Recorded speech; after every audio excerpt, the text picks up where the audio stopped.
wanting your kid to be a gamer and a coder, that is such old school mentality now. Those professions have huge health risks, and the sedentary lifestyle and the way that they function in companies, they're not making millions, most of them. And it's a very unhealthy profession to have that be your whole life. So we want to have our children steered towards a balanced life where they will be given the tools to use technology as a tool, not as a coping mechanism, not as a substitute for going out and being entertained in the real world, the real way, because life is really hard.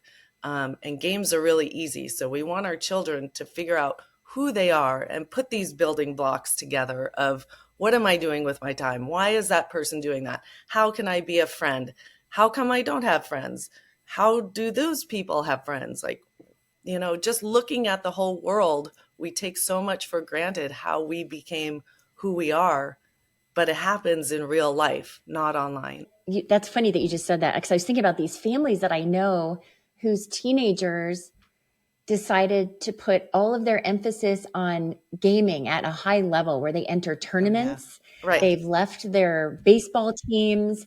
Right. And I've had a conversation with a parent going, it didn't feel right in the beginning, but they're so happy. They're having so much success. And now they're winning money, big cash prizes for these teenage level gaming tournaments. Have you seen that? That's bananas. I have seen that. And unfortunately, it has really dire consequences. So the couple of families that I have seen that the parents are just totally in denial. And I mean, I even did that with my son. If you can't beat them, join them. Like, all right, make money. Like, let's see you be great at this. Be the best. Let's go. Right.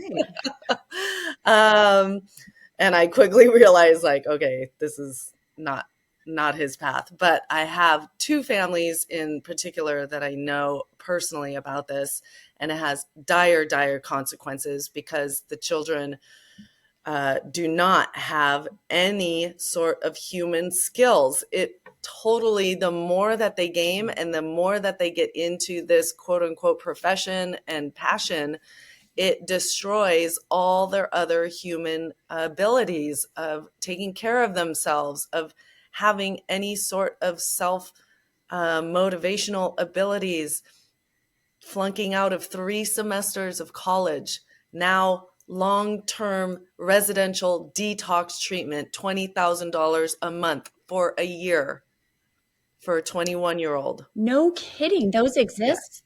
Yes. Oh my gosh. Yes. That's amazing. We have I never heard of that. digital detox camps for $20,000 for a month.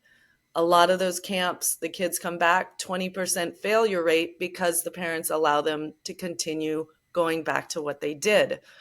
And then, so we have that same thing, the mother, oh, my child is autistic. He's really good at gaming and programming. He's making money at it, which if your child was a drug, what do you call it? Dealer? A drug dealer. Yeah.